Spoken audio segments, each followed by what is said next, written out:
వినుకొండలో నడి రోడ్డుపై యువకుడిని కత్తితో నరికి చంపిన ఘటన సంచలనంగా మారింది. బ్రాందీ షాప్లో క్యాషియర్గా పనిచేస్తున్న షేక్ రసీద్ను పట్టణానికి చెందిన షేక్ జిలానీ అనే యువకుడు దారుణానికి పాల్పడ్డాడు. పల్నాడు జిల్లా ఏఎస్పీ లక్ష్మీపతి, పట్టణ సీఐ సాంబశివరావు మృతదేహాన్ని సందర్శించి బాధితుల నుంచి ఫిర్యాదు సేకరిస్తున్నారు. రషీద్ కుటుంబ సభ్యులను పరామర్శించడానికి కాసు మహేష్ రెడ్డి, లేళ్ల అప్పిరెడ్డి, మర్రి రాజశేఖర్, గోపిరెడ్డి శ్రీనివాసరెడ్డి, కావటి మనోహర్ నాయుడు ప్రభుత్వాసుపత్రికి వచ్చి పరామర్శించారు.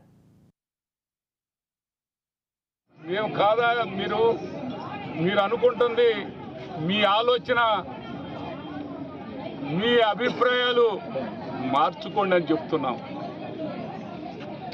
మార్చుకోని పక్షంలో చాలా తర్వాత మీరు మారి దీన్ని అరికట్టాలన్న ప్రమాదం ఏర్పడిద్ది. ఆ ప్రమాదాన్ని మనం అడ్డుకట్ట వేయలేమని ముందుగానే వినుకొండని కాపాడాల్సిన బాధ్యత.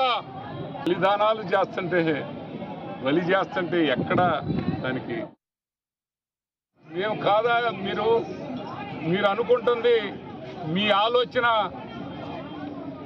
మీ అభిప్రాయాలు మార్చుకోండి అని చెప్తున్నాం. మార్చుకోని పక్షంలో చాలా తర్వాత మీరు మారి దీన్ని అరికట్టాలన్న ప్రమాదం ఏర్పడిద్ది.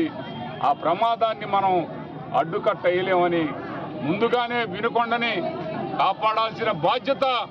బలిదానాలు బలి చేస్తుంటే ఎక్కడ దానికి